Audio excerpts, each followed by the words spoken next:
Benito Mussolini's, who was the founder of fascism in the modern world. He invented the word, or at least Giovanni Gentile, who worked for him, invented the word.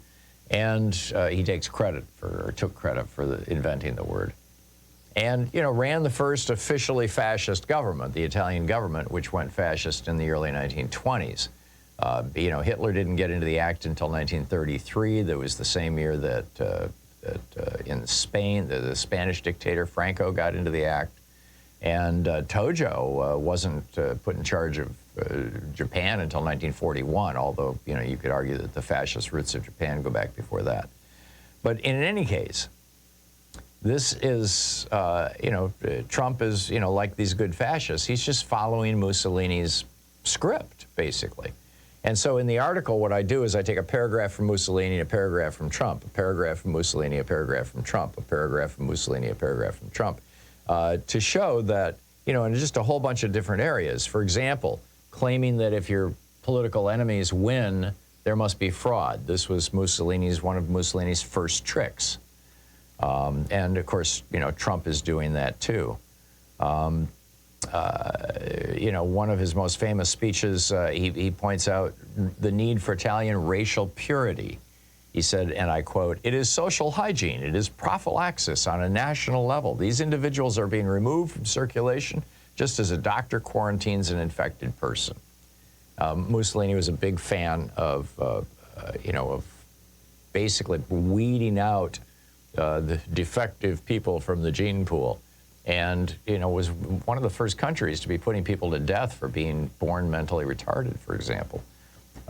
So, number one, social hygiene. And Trump saying the same thing. He was talking to an all-white audience in Minnesota. He said, "You have good genes, you know, right? You got good genes. A lot of it's about genes, isn't it? Don't you believe the racehorse theory? You think we're so different? You got good genes here in Minnesota." Right. This all-white audience. And then he goes on to say, "Every family in Minnesota needs to know about Sleepy Joe Biden's extreme plan to flood your state with an influx of black refugees from Somalia, from other places all over the planet." Yeah, those S-hole countries. Another parallel, Mussolini tolerated no opposition within his fascist, National Fascist Party, or within the government itself. This is what he said in his Ascension Day speech. He said, "Opposition is not necessary for the functioning of a healthy political regime. Opposition is foolish, superfluous in a totalitarian regime like the fascist regime. Therefore, let no one hope that after this discourse, anti-fascist newspapers will be seen. No, nor that the resurrection of anti-fascist groups will be allowed. Never." And, you know, Trump has a similar pledge about his political opposition. He says if he gets reelected, he's going to go after the Democrats who he feels treated him unfairly, who want to, quote, "destroy America and destroy the American dream." He says, "We pledge," and he loves, you know, Mussolini loved to use the word vermin, so does Trump. He said, "We pledge to you that we will root out the communists, Marxists, fascists, and the radical left thugs that live like vermin within the confines of our country." Right. Mussolini and Trump both share a passion for political violence. Mussolini said, "I have advocated for violence nearly my entire life." He goes on, you know, from there. Here in America, you know, Trump says to the police, you know, "Don't be so nice to them." I mean, you know, it's just, he's, and you know, just comes right out and says it. ABC News found 54 cases, this was in 2020, found 54 cases where criminals invoked the name Trump in connection with violence, threats, or alleged assaults. I mean, you know, just violence. This is Trump's thing, telling cops don't be too nice, telling his crowd on January 6th, we fight like hell, or we're not going to have a country anymore. Calling the Nazis who murdered Heather Heyer very fine people. Mussolini wanted a single-party state. So does Trump.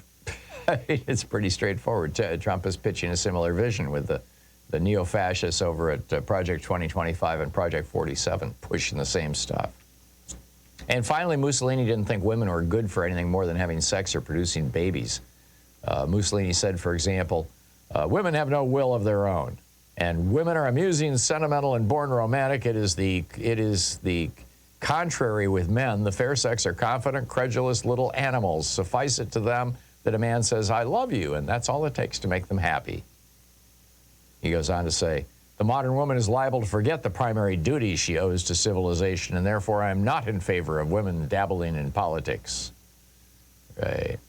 And, you know, Donald Trump calling pretty much every woman in politics some kind of a name, unless she is just publicly sucking up to him, you know, like Marjorie Taylor Greene, Kristi Noem, and Lara Trump. But, you know, he goes after Hillary Clinton, uses horrible misogynistic language, talks about blood in the context of Mika and Megyn Kelly, insults Carly Fiorina's appearance, says E. Jean Carroll isn't my type. I mean, it just goes on and on. It's putting women back in their place. This is the great Republican project now, apparently. And, well, I guess that's enough. You can read the whole thing over at HartmannReport.com. I think it's an interesting juxtaposition of history and contemporary moments. It's titled How Trump Lit Up a Fascination with Fascism.